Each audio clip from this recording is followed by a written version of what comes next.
I thought it was when I tapped it. Anyway, when I use this mic, by the way, I was taught in my youth to speak to different sections of the audience so I could make everybody feel engaged. If I do that and my voice fades out, just raise your hand and I'll know to blare into the microphone. But in any event, we're going to run a very tight ship today because, as I said, the staff has got to rearrange the room for the, they're calling it a St. Patrick's Day party, but it really is a celebration of the quarterly membership meeting that we're just disguising by coloring it green.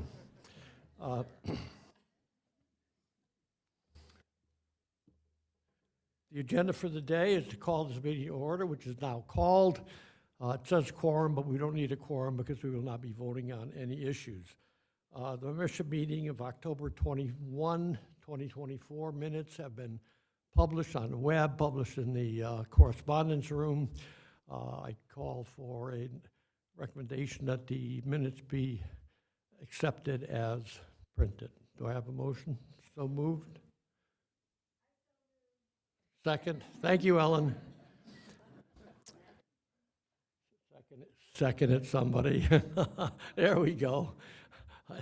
Be it so moved. You can see the agenda up there as we flow through it.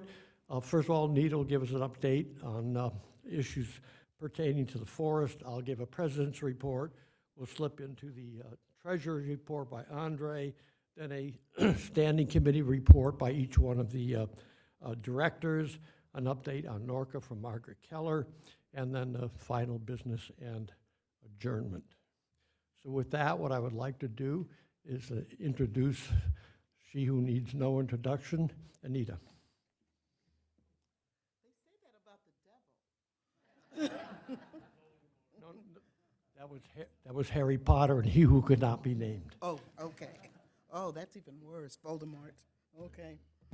Good afternoon, everybody. I know that we have a tight agenda for today. I did want to let you know that we had our annual board retreat just last week, actually, with our members of the board, et cetera, and the leadership team. And our primary focus is strategic planning over the next 5 years, looking at the now, the near, and the far. Nobody goes much more than 3 years anymore to 5, just because the world keeps changing rather rapidly. So we're just in the beginning phases of that, and when and as more information becomes available, we'll certainly make sure that that is known. We will be doing an executive staff update in May of 2025. That's to speak about all things terrorist, or let me qualify that. Let me say most things terrorist, because if I say all, I'm sure we're going to miss something that was important to someone. So, but certainly that is one of the first of many meetings that will be had in the whole House. Work is continuing on the terraces and construction. I want to reiterate again that even though they'll be coming through working on the office modifications off of the new connection, it won't be open. We won't be able to pass through. We won't be able to get over to the new building until we have a substantial completion and certificate of occupancy and a means of egress, and that will be I'm looking at that at the end of June, where we're, beginning of July, we're looking at substantial completion and a turnover, and that then gives us 6 to 8 weeks that we do the final punch, and then we begin move-ins. And so we are on time and aren't expecting any hassles or delays in that regard. And finally, and again, we'll talk about that at the executive staff update. And also, we'll be working and continue to work with each of your various committees, whether it's the dining committee, the marketing committee, the welcoming committee, the life at the forest committee, all of those things tied to engaging members of the terraces, depositors, and persons who will be moving in as we go forward. And we'll be creating some opportunities to be in the same space and share time. We also are looking at some hard hat tours, end of April, beginning of May. And the reason I say that, I'm just not sure of the dates, But they have started working inside. They're on the 5th floor. They've just moved down to the 4th floor. They're putting in, I learned that Division 10 on somebody's code means that they're putting in toilets on the 4th floor. They were talking about Division 10 like they were getting something from a foreign country. And I said, well, what is this? And he's like, oh, that's that. So nice name. But they are moving along the way they're supposed to. All of the code that may be used is used. But we're doing fine. I just wanted to share that with you. Thank you.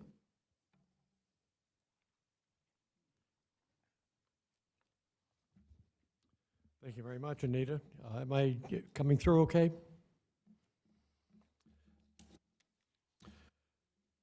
All right. Well, as you well know, our mission at the Residents Association is to represent you, the residents, in interfacing with the administration with respect to our issues, rights, and concerns for appropriate action and consideration. This is accomplished through the basic committee interaction with the management team to not only raise issues, but to get early news on administration decisions and actions that can impact each of us. You'll get an update from each one of the directors of key highlights that have occurred during this past quarter, but basically because of the increased communications we put out, we are keeping it very brief and very succinct. As I had stressed earlier at the October meeting and throughout my term, there are two focus issues that we have coming through this year. The first basically is improved communications, and the second is the integration of the terrace residents. Now, improved communications means not only a better, more succinct presentation of what's of interest, but also of an early access to that information. This has moved us in the direction of digital distribution of the information as compared to the paper copy of yesteryear, where basically the printing and distribution process determined access. With the success of Cubico in attracting increased number of residents and the decrease in residents accessing the RA website, we are moving increasingly to add important information to Cubico, and we're looking seriously at the future of the RA website. But in terms of Cubico, for example, you can now get access to the monthly committee highlight reports, basically the very week that they are reviewed by the directors at the board meeting, and I hope you've been taking advantage of that. Anyway, we do recognize that many residents out there may feel uncomfortable with digital distribution, but this is being addressed by hard copy availability, but it'll be on a limited and, because of its very nature, later basis. As I say, the terraces continue to be a major issue for the board as construction moves toward completion. Hooray! Your board has been very actively engaged with the executive team to provide input and assistance. Transportation, meeting space, dining, resident welcoming are all key issues that have been and still are being addressed. We will continue to work together on these issues. As the administration plans start to crystallize, that information will be partitioned to the appropriate committees to provide appropriate assistance to assure success while minimizing disruption and maximizing satisfaction. Rapid communications will obviously be very key, playing a key role in this distribution of information as well.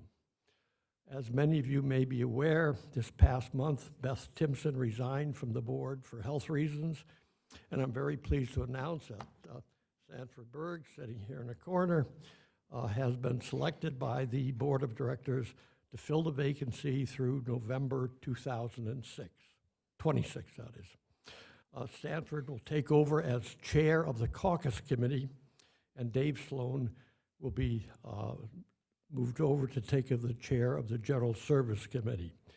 My thanks to Beth for the time served, to Dave for accepting the change in assignment, and a great welcome to Sanford joining us on the board and taking over the caucus committee. In addition, I would add that Ellen Durrett has retired as the Remembrance Book updater after 6 years of service. Do I have it right, Ellen? Thank you for a great job. We appreciate it. I'm also pleased to announce that Sharon Kirsch has volunteered to take over those responsibilities and keep it going, since we've gotten a lot of positive input in terms of the need for that Remembrance Book. Thanks again to both of you. I would add that, looking through the audience, the new name tabs have been delivered in early February and just a few days late.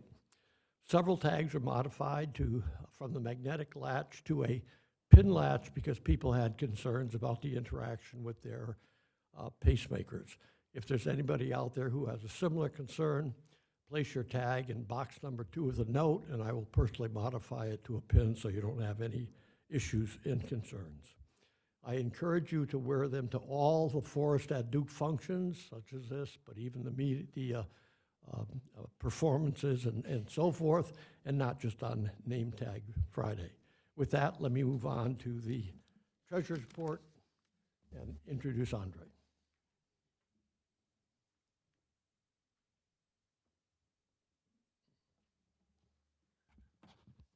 Hi, my name is Andre Allen, and I am replacing Ken Barrett, who was your wonderful treasurer, and I thank him very much for his mentorship. I also want to tell you that Ted Harris told me how to give a great report. We're solvent, end of report. So that would be great, you know, but I do have to tell you something a little extra. I have been aware that many of you don't know that I actually publish a financial statement every month that goes in the connection room on the corkboard at the back on the right. And it does show that we're solvent because our book balance as of February 28 was $17,435. Not going to bother you with the pennies. And it has line item for revenues, and I'll talk more about that because this is the business of this past semester, and also line item for expenses. For example, how much we spend on the Forester per month and in print, and also for the first time online, which actually is good for the whole year. And the pictorial directory and information technology, because we have to maintain our website. So now I'll go to the big business for the past semester. So we had the fall 2024 Employee Appreciation Fund campaign, and this was run by Ken Barrett, who was our campaign manager. And per his report, a total of $122,604 was contributed. And these award payments were distributed to eligible employees on December 13, 2024. And this was the amount that was the highest ever received. So we're doing well. Also want to mention that the suggested amount for donations is based on 1.2% of 6 months monthly service fee, and this ensures that the donations are aligned with inflation. And I also want to thank the Employee Appreciation Fund Advisory Committee for their service. That's Mike Bracey, Harold Vick, Kathleen Allen, Walton Smith, Delana Bueller, Jean Vale, Melissa McLeod, Forrest Dixon, and Shirley Few. Together with Ken Barrett, they have worked on redesigning the basis for computing individual awards for the Employee Appreciation Fund to the employees. Each hour worked and every year of service is accounted for. So this is basically it for that campaign. Now, the other big business was the pictorial directory fundraising for 2025. And there I want to thank Judy Vick, Richard Ellman, Erwin Abrams, Jacqueria Edwards, and Keisha Charles. We had 220 orders for independent living, 45 orders for the healthcare center, and 9 orders from early acceptance, and 120 orders from administration. And we collected $5,910, and which is in line with the previous year. And our expenses came to $1,348. So we made a profit of $4,572. And I remind you, this is our fundraising that goes into our bank account, in addition to the annual Residents Association dues. So this was the third important business. So this, for the first time, the Resident Association dues were billed on the 2025 January monthly service fee statements. And the total collected was $3,950. So this is how we came to total revenue of $9,470 for the year, and the rest of it will be expenses throughout the year. And I think I'll conclude here. Thank you so much.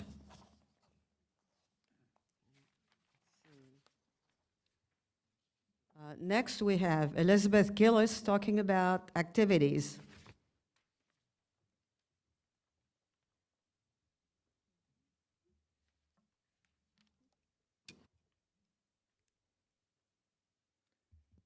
Good afternoon, everyone. My name is Elizabeth Gillis, Chair of the Activities Committee.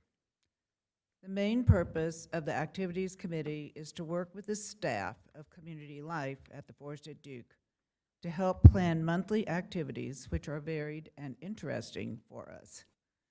The Activities Committee has 5 subcommittees. Life at the Forest series is designed to introduce new residents to the forest fundamentals. The spring series will begin May 14 and continue through June 25. The fall series is planned for early October. Forest Readers meets weekly on Wednesday afternoons. The readers are residents who present readings from articles, books, and their own original writings. The book discussion group meets monthly to discuss books they have selected. In June, they vote on the books they will read for the next session. Celebrations Committee plans events of all sorts from happy to serious throughout the year. Mix and Mingle expects to become active again in the fall. Possibly before that. We just have somebody now who is in charge. Top items from the last few months. Our Fall Festival was held on October 25 for all residents and staff and their families, with lots of fun activities for all ages and lots of food. The resident team party in December was fun for everyone, with an opportunity for residents and team members to get to know each other. Sarah Haney gave a positive update on Cubigo. Between 130 and 145 residents per week are using Cubigo. And they can track each one of us, so it's not how many hits there are, but it's how many hits you get. In other words, you can look as many times, and it records how many times you look. So these are individuals, 130 to 145 different people using Cubigo every week, which is good. Susan Smith agreed to chair Life at the Forest. Carolyn Cohnweaver joined Joe Moskoff as co-chair for Forest Readers. And Pam Taylor reported that Duke Physical Therapy students will do assessments on the 5th floor north of Health Center at the end of February, which is already passed. We welcome Ija Rutherford as the new Assistant Community Life Coordinator. We also have not seen yet, Amari Pettiford's baby, Julian, and look forward to Amari's return in April. The Activities Committee will continue programs that have proven to be popular and will introduce a variety of informative and stimulating programs that will enrich life at the forest. Activities Committee thanks Community Life for their help and support in making the Forest at Duke a great place to live. And last but not least, I want to thank all the members of the Activities Committee for their interest, input, and ideas.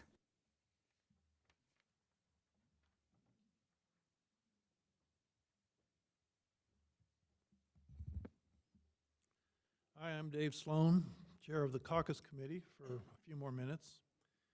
Each of you is a member of a caucus. The caucus leaders meet monthly to get updates from the TFAD administration, to get reports in various areas of interest, and to share what each caucus is up to. Since the RA annual meeting last October, we've met 5 times. In November, Sarah Haney and Rashad Wilson gave us an update on the rollout of Cubigo. Sarah gave us the status of flood repairs in the health center, maintenance issues around campus, and new dining supervisors. Then Ken Barrett kicked off the Employees Appreciation Fund drive and introduced our new RA treasurer, Andre Allen. She discussed a collection of RA dues and charges for the pictorial directory. Ann Husner represented the General Services Committee in asking for input on redesigning Addie's Fountain Garden. And then each caucus reported on their activities. In the wake of devastating flooding from Hurricane Helene in the western counties, our last 4 committee meetings have concentrated on emergency management planning. In December, Nathan Summers gave us a presentation describing TFAD's planning. The committee discussed how the residents can support the planning, primarily in the area of disseminating information from the administration to residents in the event of utility outages. In January, Charles Hudgens talked to us about fire emergency planning. In February, our speaker was Takesha Collins, who told us about the Forest at Home program. And then the caucus leaders talked about some of the planning for disseminating information in the event that electronic communications are out. This has come to be known as door knockers. In March, Rose Mills asked for more mentors for the terraces. Lisa Campbell told us about the Forester going digital. Craig Daniels discussed the Sharing Pure Experiences project. Then we had a group discussion about how best to relay information in the unlikely event that phone and internet services have been knocked out. Residents continue to be concerned about what they can do in an emergency, and this effort is ongoing. In terms of challenges ahead, we're working with the marketing committee to ensure the smooth implementation of caucuses in the terraces. Your caucus leader does a lot for you, and if they need help, please step up.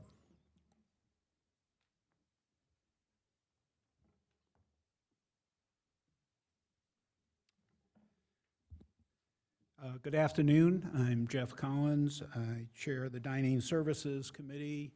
The function of the Dining Services Committee is to work as a liaison between the residents at the Forest and the Forest administration to ensure the best possible dining experience for residents. That includes quality of food, diversity of offerings, ambiance of the various dining venues, etc.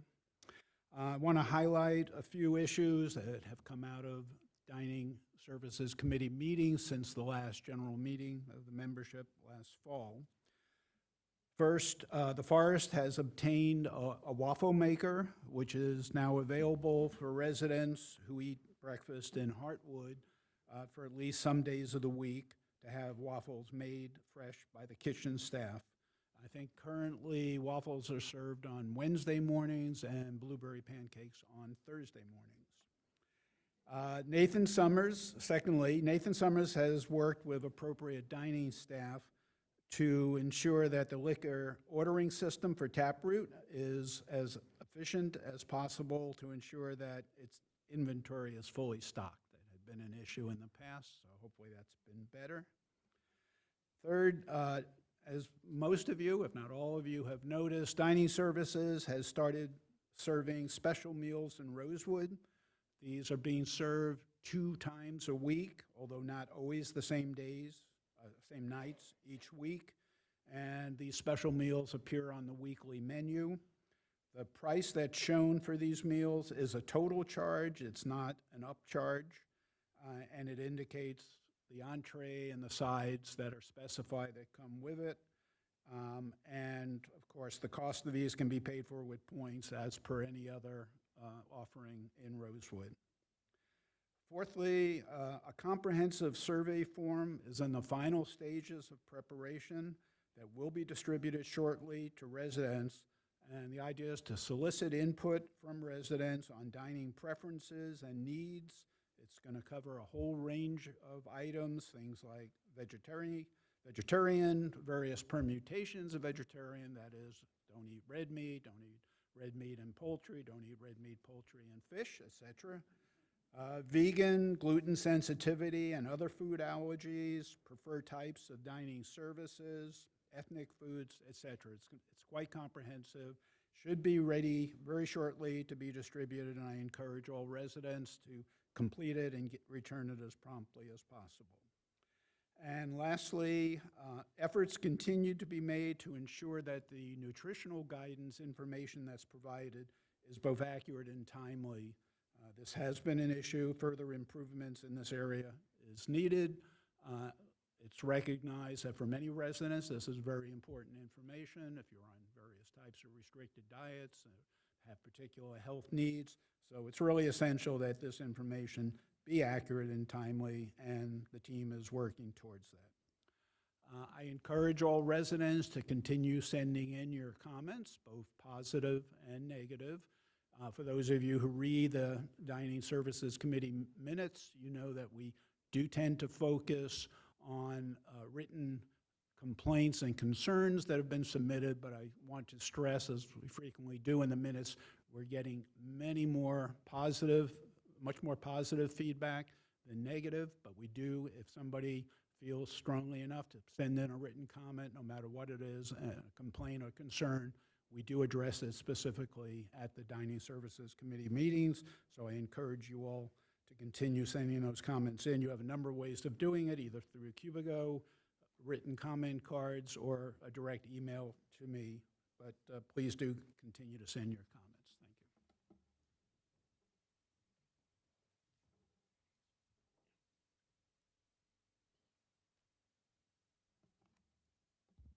Hi, I'm Joel Huber, the new chair for the Finance Committee. Scary for me. Uh-oh. Hi, can you hear me now? Good. Our goal is not to design the financial strategy for the forest, but to understand it and communicate it to you, the residents. Personally, I have found the forest's finances to be much more complex than most businesses that I know.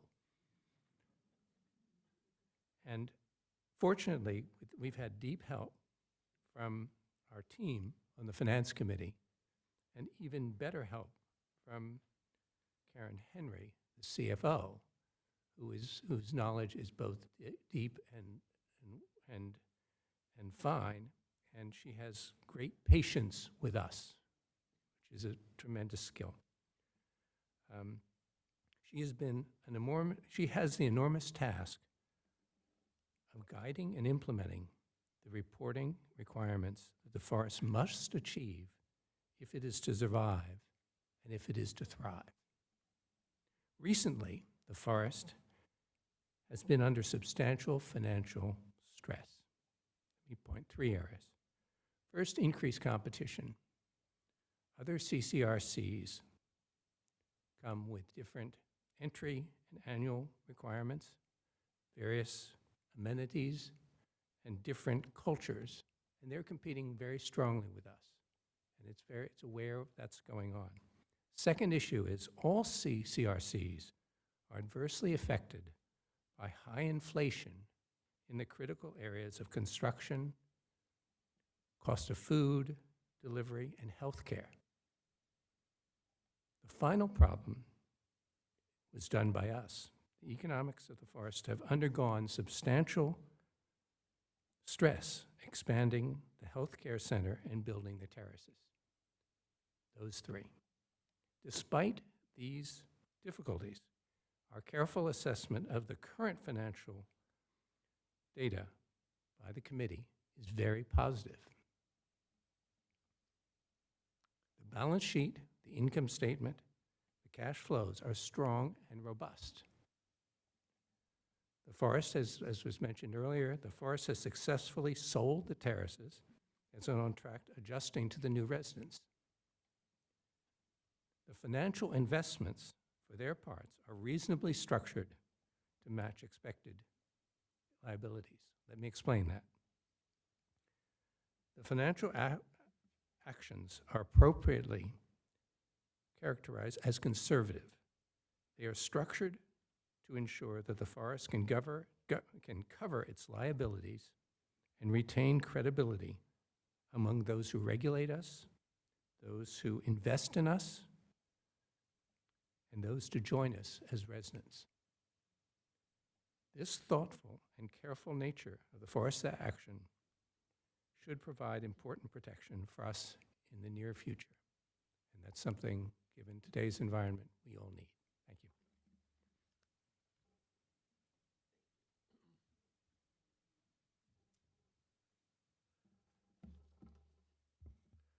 This is a report for the General Services Committee. As you're aware, the mission of the committee is to interface with the General Service Department on those issues that impact our quality of life, including building appearance and maintenance, ground appearance and maintenance, campus safety, campus security, transportation, and housekeeping. Since the December meeting, the following activities are worth noting. Several ground maintenance issues were highlighted for correction. The survey was conducted, and the results of that survey, soliciting opinions on 80s fountain garden upgrade, were presented to management. There was a tracking and notification of the water damage repair in the health center when that occurred in late December and early January. We assisted the administration with the early announcement of the clinic and the F building rerouting caused by the auditorium modifications, as well as the auto door insulation near elevator 8. Highlighted road congestion issues caused by construction and construction vehicle parking. Raised concerns and requested clarification on off-site medical transportation issues. Reviewed the new fire department safety and evacuation regulations for a multi-storied CCRC. And last but not least, welcome Sue Staples as chair of the Rose Clippers, who are responsible for keeping the rose garden looking so beautiful when it's in bloom, and also recognize the 10 years of service of the retiring chair, Mary Ann Walker. Express your appreciation to both of them when you see them in the halls.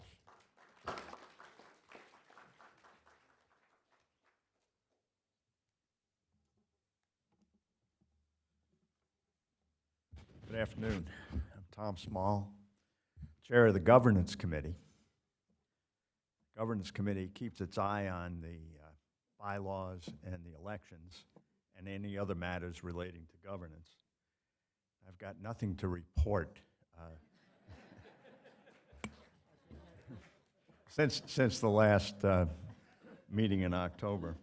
Our next project, though, will be to review the board's document retention policy, which is policy and procedure 1.5. And we want to be sure our documents are secure, that they're accessible, and to the extent possible, that they're searchable. I'll let you know how that goes at our June meeting. Thank you.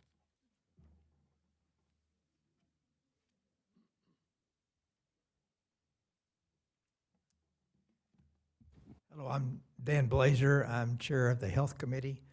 The Health Committee basically is a liaison between the residents and the health services that are provided by the forest, which primarily include the health center, the clinic, and the home services that are just coming up more appropriately now.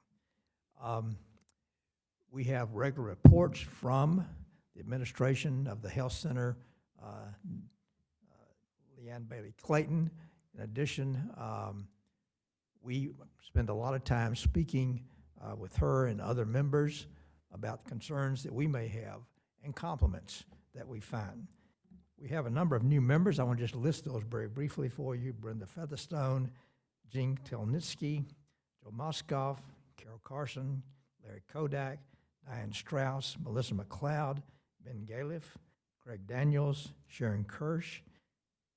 And in addition to that, we have a number of visitors at every one of the meetings, and the visitors are always encouraged and welcome to speak up. At the present time, and Leanne, by the way, Leanne Bay Clayton always attends our meetings.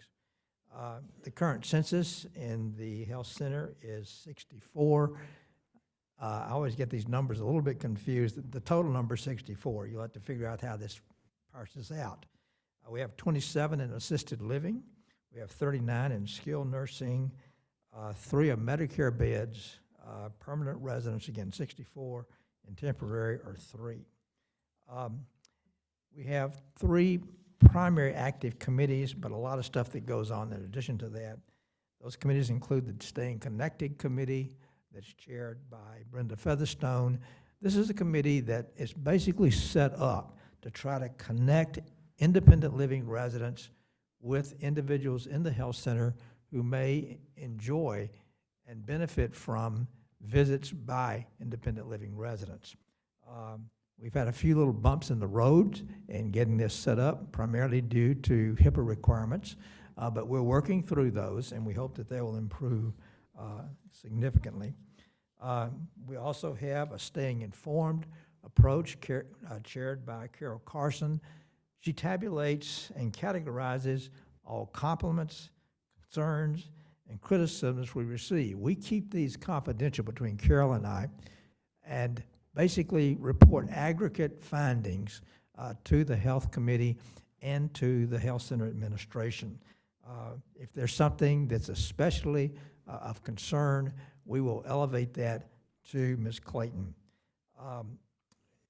We also have a new program, which I think is potentially going to be very helpful. It's been used partially, but not as much as it could be.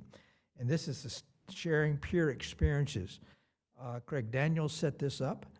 And basically what this program is if you as an independent living resident, or even somebody who's in the health center for that matter, have undergone a procedure of some type at the hospital or having an experience at the hospital with a particular illness, and are willing to share that experience, and someone that perhaps is in the health center or elsewhere among the residents would like to know what it's like to go through that experience from a patient perspective.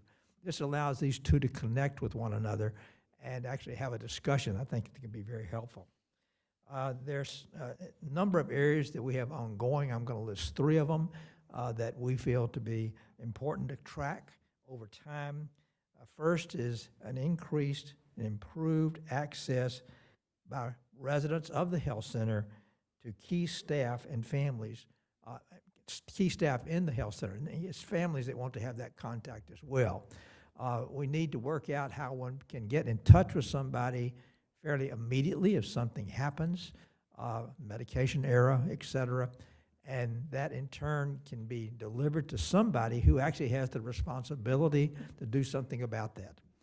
Second area is providing a forum for health center residents and families to confidentially discuss their experiences in the health center with other residents. Those of us who are from the outside can see a number of issues and problems, but we feel like there really needs to be a voice among people within the health center to be able to say that as well, and they need to feel that they have a confidential forum in which to do that. And finally, we've been talking and working on trying to improve food services and choice of foods within the health center, and I think we're making some progress there. Thank you very much.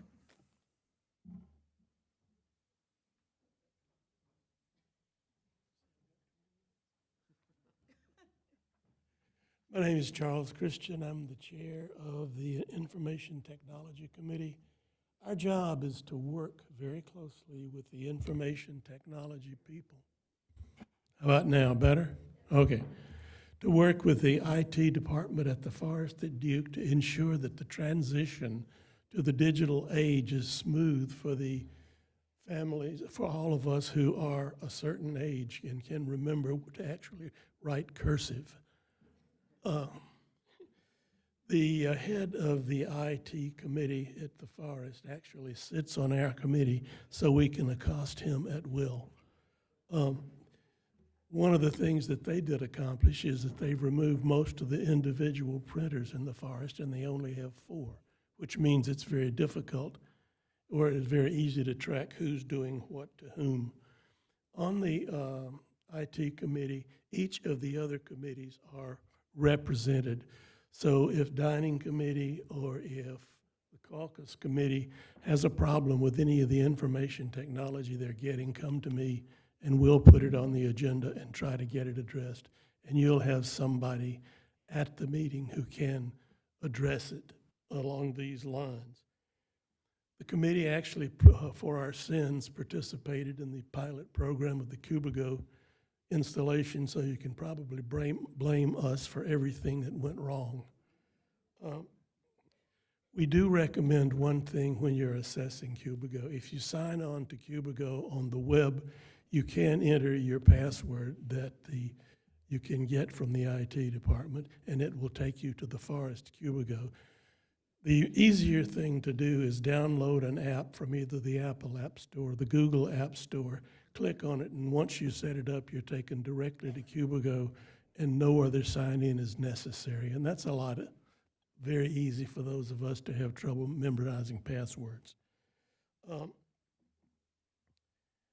We have on Cubigo a place that we can put every single committee's report. We just have to get this done so that you can look at whatever committee you want, and all the committee reports will be there.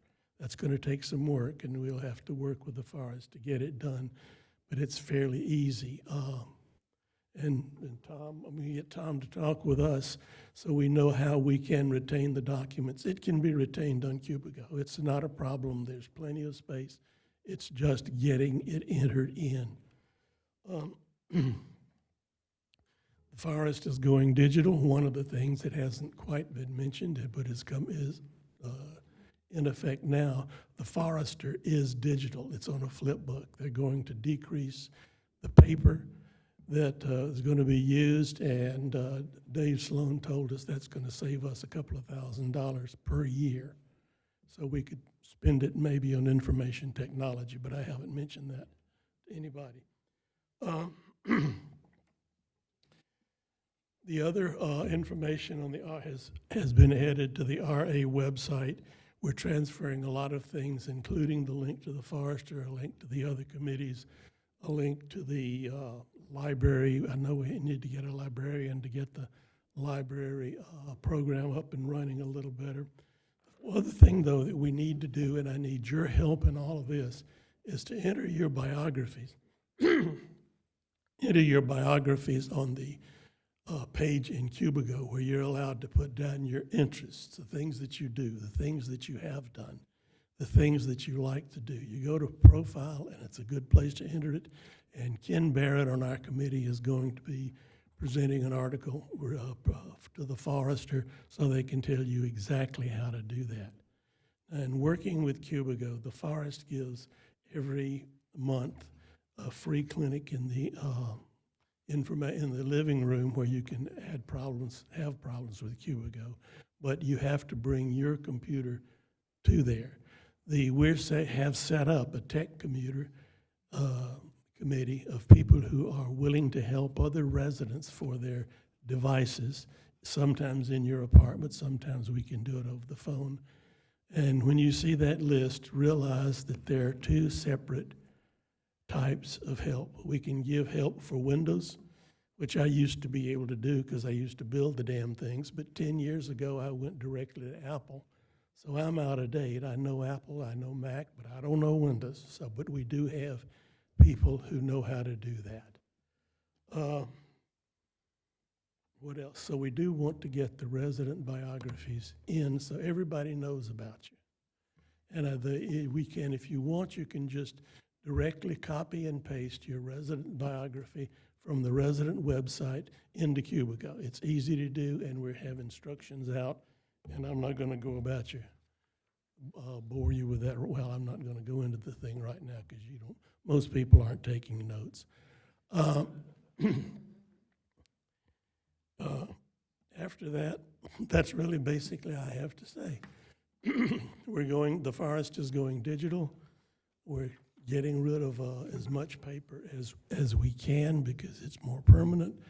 That way you don't have to figure out where you left the issue of the forest 3 months ago. It's going to be on the website, going to be on their website. And so that any other information that you want, you're able to be able to schedule housekeeping, maintenance, all various other things. And we're going to get there. It's going to take a little work, but we'll help you and we want you to help us. Okay? Thank you.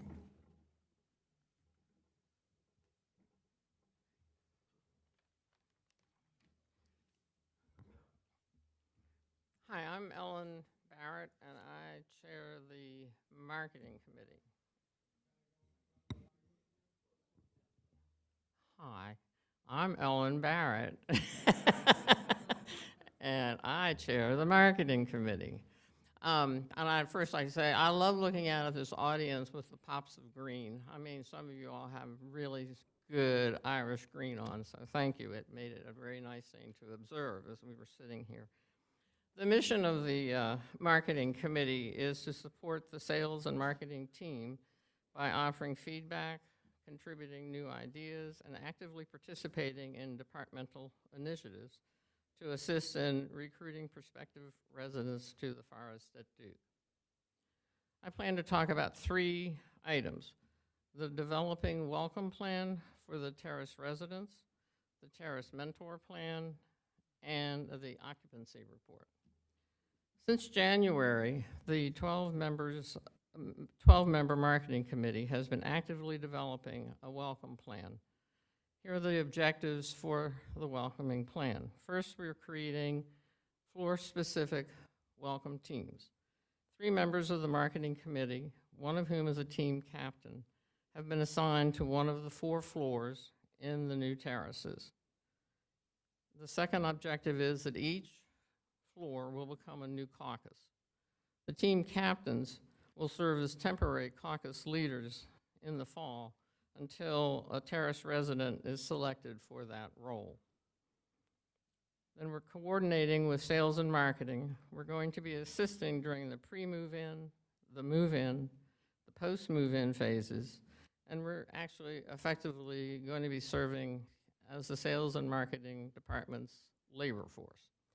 We will do anything they ask us, and we will be happy to do it for them. The fourth is that we're going to be creating miniature, or mini, I should say, biographies for the new terrace residents as they move in. Currently, a survey is about to be sent to them requesting information for these mini bios.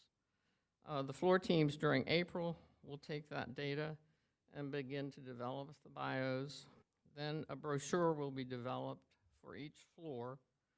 As each floor moves in, the specific floor brochure will be published.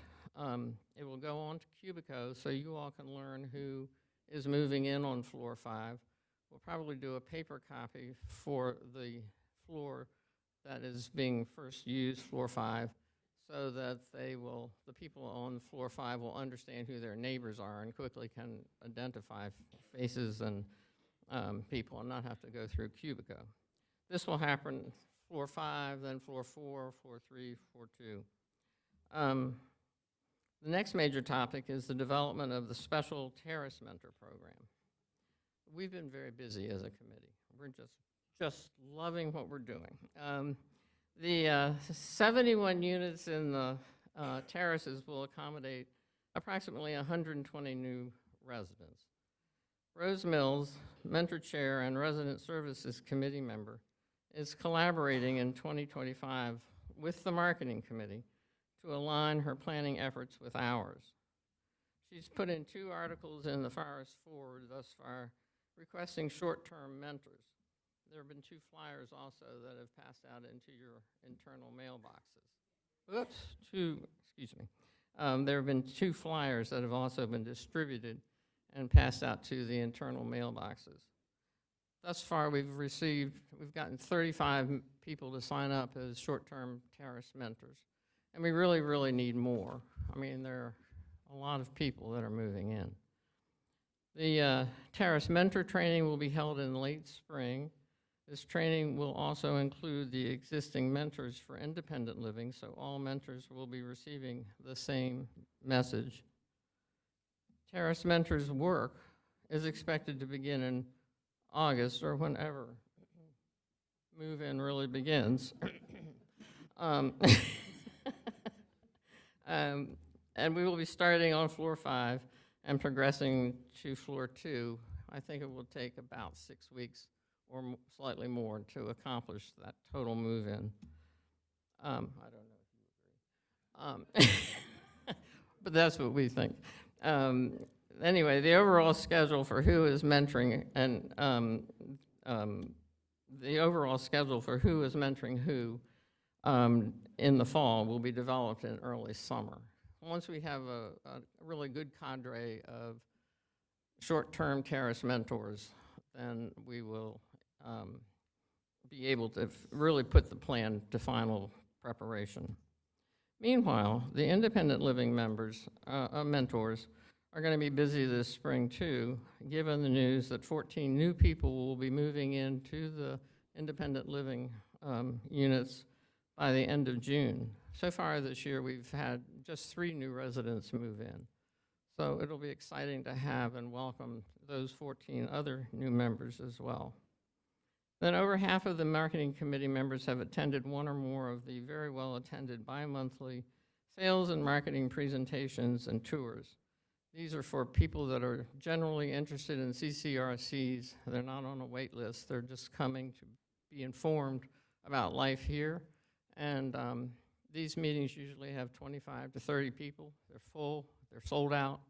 And it's just amazing the interest in the life at a CCRC right now. So the individuals that have gone through that training then can do private tours, which occur and for people usually from out of state or out of the area. And we usually do, as marketing committee people, 3 to 4 of those kinds of tours a month. Now, let me finish with the occupancy report. There are 217 residences that are currently occupied out of the 233 residents in independent living. That means they're 93%. That means 93% are occupied, and then there are 15 residences that are reserved, which is 99%. Thus, only 1 unit is currently able to be marketed by sales and marketing, and that is unit 4045. So we are at almost total occupancy. 4045. No, we're not marketing your place, Linda. But should you move out?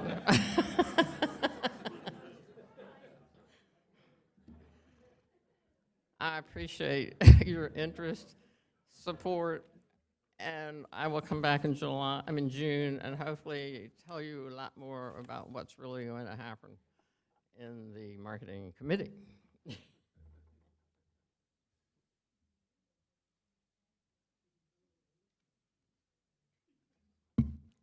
Good afternoon. Can you hear me? Okay. I'm Cindy Deal, and I'm the chairman of the Residents Services Committee. I have a really quick report. The gift shop is still being run by Lynn Langmeyer, and she has agreed to do that until we get someone to replace her. They have a lot of new items in there, and they have lots of other merchandise for purchase. And second, the library, Sarah Haney, has been tasked with finding a new librarian, and I keep you posted as I hear something. Any questions?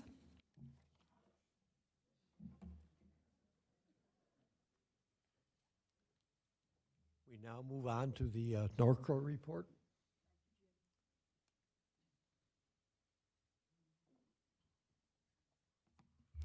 Is the microphone okay? Okay.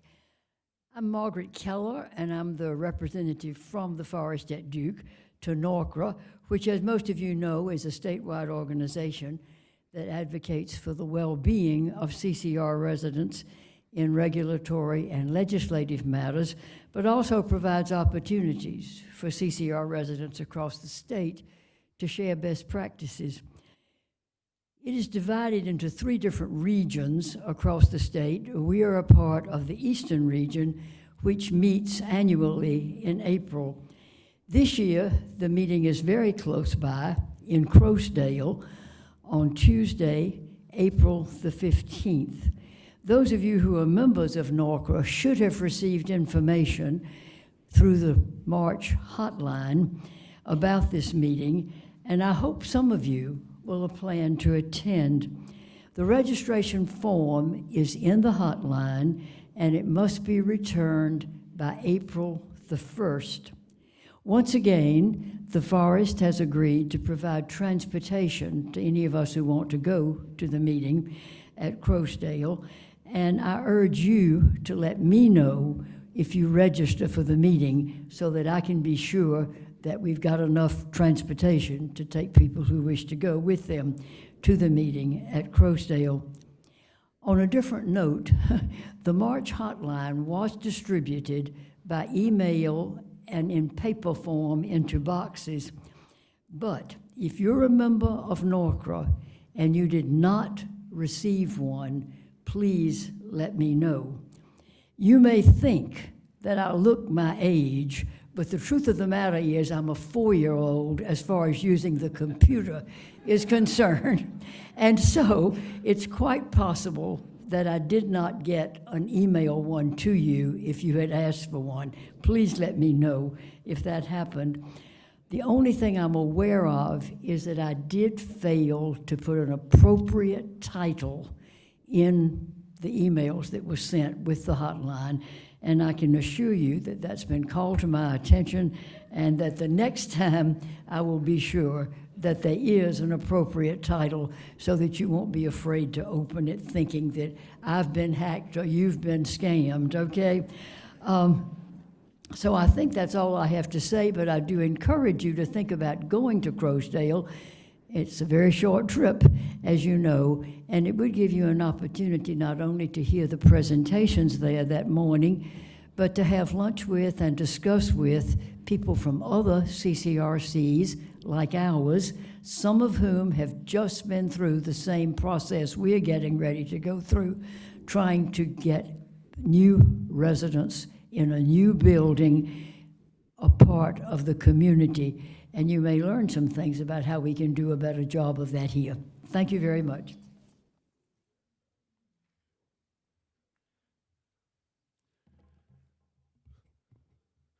Tough act to follow. Anyway, NORCRA is really an organization everyone should think about joining. The lifetime membership is pocket change, and there's a lot of good information that takes place. So if you're not a member, please join. And as Margaret says, it's a great opportunity to see what's going on at Croasdale here coming up shortly. I'd like to thank all the directors and Anita and other presenters for a very succinct and informative type of presentation. Because of the timing, as I say, they do need a certain amount of limited time to finish up, to reorganize the auditorium. So I would urge you, if you have some chats that we want, to vacate here as quickly as possible so the staff can come in and realign it for the 4 p.m. social. I will be there with my chairman badge on, as you can see. And if you have any questions or want any follow-up, feel free to talk to me while we're at the meeting, and I'm sure the other directors offer the same invitation. Thank you very much for coming.